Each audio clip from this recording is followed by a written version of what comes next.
Hi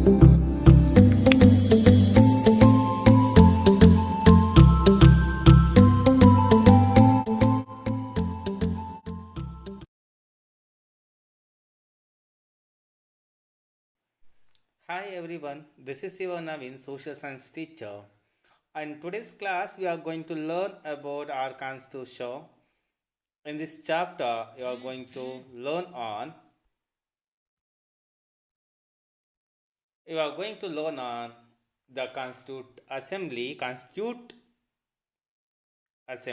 and constitution, the constitution drafting committee and framing of constitution, the preamble to the constitution, the silent futures of the constitution, and the fundamental rights, duties, and directive principle of state policy.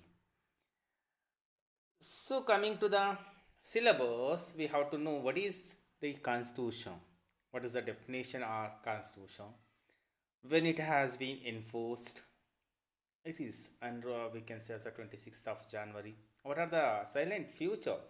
The silent futures we will be studying briefly in later.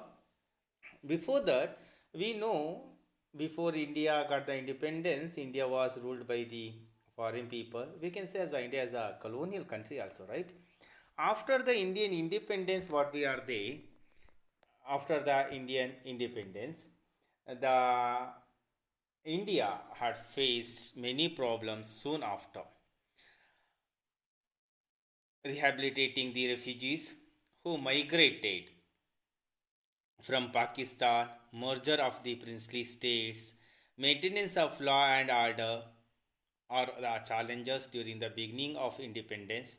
Sardar Vallabhbhai Patel successfully achieved the merger of princely states and provisions with the Union of India.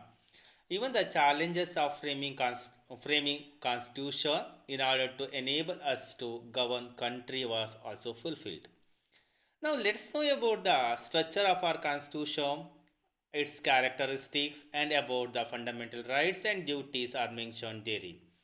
Actually, you must know the Cabinet Committee, Lord Patrick Larvins, Indian Secretary of Parliamentary Affairs, Sir Stafford Cripps, President of the Commerce Association, A.V. Alexander, Captain of Indian Navy. Constitution is a set of rules and regulation guiding the administration of a state. The recommendation of Motilal Nehru Committee, the decision was taken by the meeting of the National Congress at Karachi in 1939, emphasized the need of the formation of a constitutional assembly as per the recommendation of Cabinet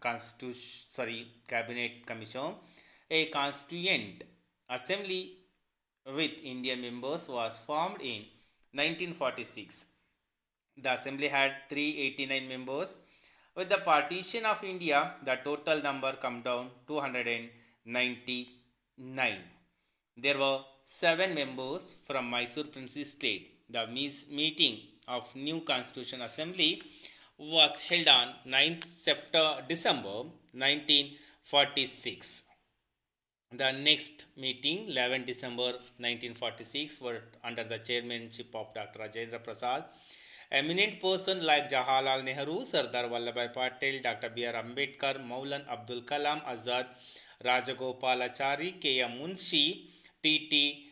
Krishnamachari, Srimati Sarojini Naidu, Srimati Sucheta Kripalini attend the meeting. Prominent people from Kannada were Nijlingappa, K.C. Reddy, Kengal Hanmantaya, Tekkur Subramanian, and others were also present. What is a drafting committee?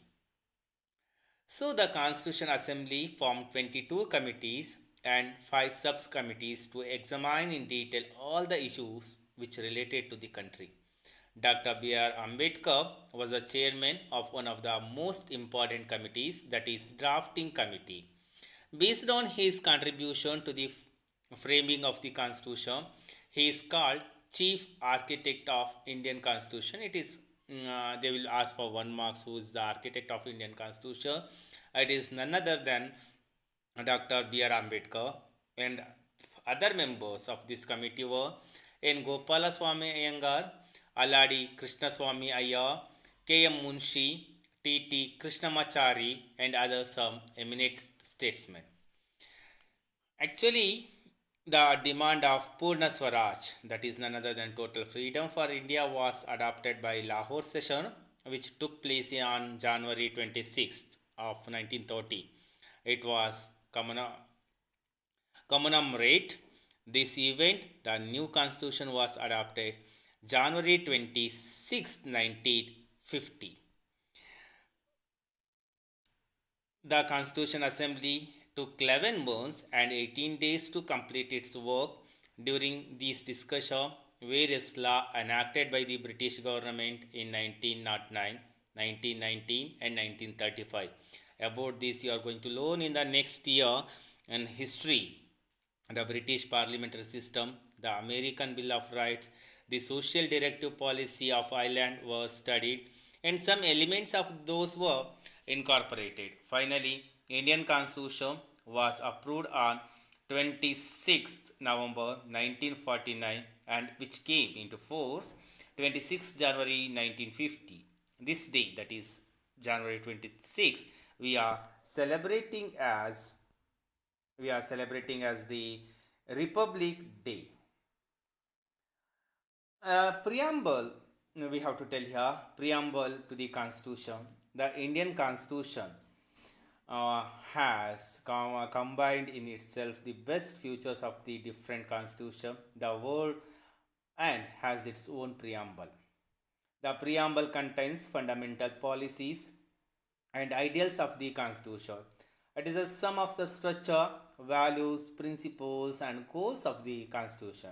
It is based on the aspiration and ideals of the people of India. The preamble is a part of the objective resolution put forward by Jawaharlal Nehru on December 13, 1946 and approved by the Constituent Assembly on Jan 22, 1947. This resolution upholds the nature of Indian sovereign, democratic, republic nature, social economy, and political justice for all people is upheld. The preamble of our constitution is meaningful. It describes political system and it's a key to understand our constitution. It has been prescribed as jewel of the constitution. K. Munshi has referred to the political horoscope. We the Indian citizen, the preamble of our constitution begins with the people of India. The Indian constitution is framed by the Indians. It strives to fulfill the dreams of Indians. Sovereign. India is a sovereign country and it is not under the control of any other country in the world. It is not a part of any bloc. It has its own foreign policies, non-alignment policy, and 5 plans. By implementing which the country has achieved internal and external autonomy. India is a socialistic country also. The goal of our constitution is to create social equality and the promote welfare of the people in our country. To enable this, directive principle of state policy have been incorporated in the constitution throughout the 42nd amendment done in the year of 1976. Through this amendment, land reform and progressive economic reforms were introduced. Secular. The word secular has been incorporated in the Constitution through the 42nd Amendment 1976.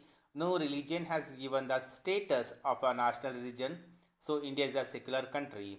Citizens have the liberty to practice any religion they desire. All religions have equal status in India. Democratic Republic, securing the happiness of everyone is the responsibility of a government.